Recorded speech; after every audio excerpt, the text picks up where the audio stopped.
We went for a very, very natural, very physical bank job interview a few years ago.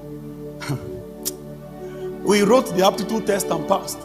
And so they called us for oral interview. We who came for the oral interview were not as many as those who came for the aptitude test. So we sat down at the waiting room. They are calling us into the board one after the other. They ask you some questions, ascertain. I think they are trying to measure your communication skills. They're trying to also understand your ability to interact with people under pressure. There are some parameters they were hoping, to ascertain using that interview. So they were calling us into the board one after the other.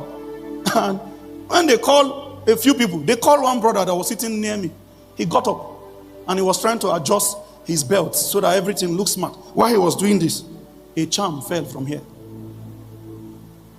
When the charm hit the ground, everybody saw it. Everywhere was quiet. What can you say? Excuse me, sir, this person is cheating. No. For example, let me ask you a question.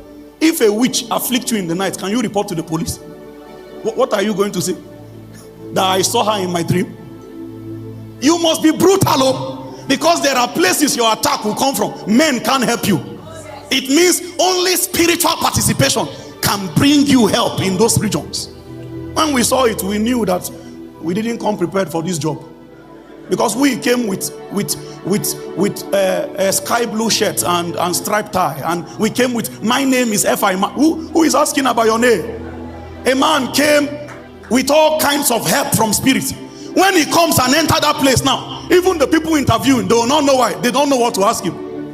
They'll just say, "So you really want this job?" He will say yes. Before you know, they say go. We live in a world where anybody that knows he is God, he will be strong and he will do exploits.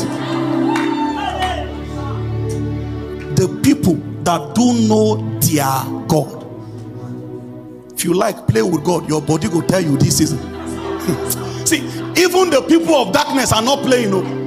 Some people have not slept. They have not slept for the past 21 days. Every night attending meetings.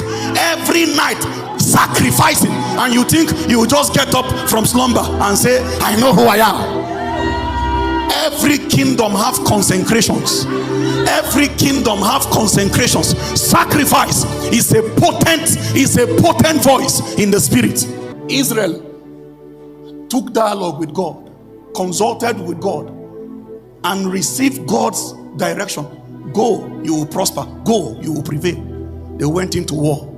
Having consulted with God, war broke out. They began to prevail according to the word of the Lord. The Gentile king carried his firstborn son and sacrificed him on the wall. He didn't sacrifice him to God, because God does not receive sacrifice of the blood of man. He sacrificed it to another God. But God saw the weight of the sacrifice. He looked, and immediately a new report went to Israel. Withdraw from this warfare now. You can't win this man anymore. And he gave them the reason why you can no longer win him. He has offered a dangerous sacrifice. That's a sign to show you. Don't let any motivational speaker motivate you to early grave. Before you stand before Pharaoh, make sure you see the burning bush. Make sure an encounter has validated your stand.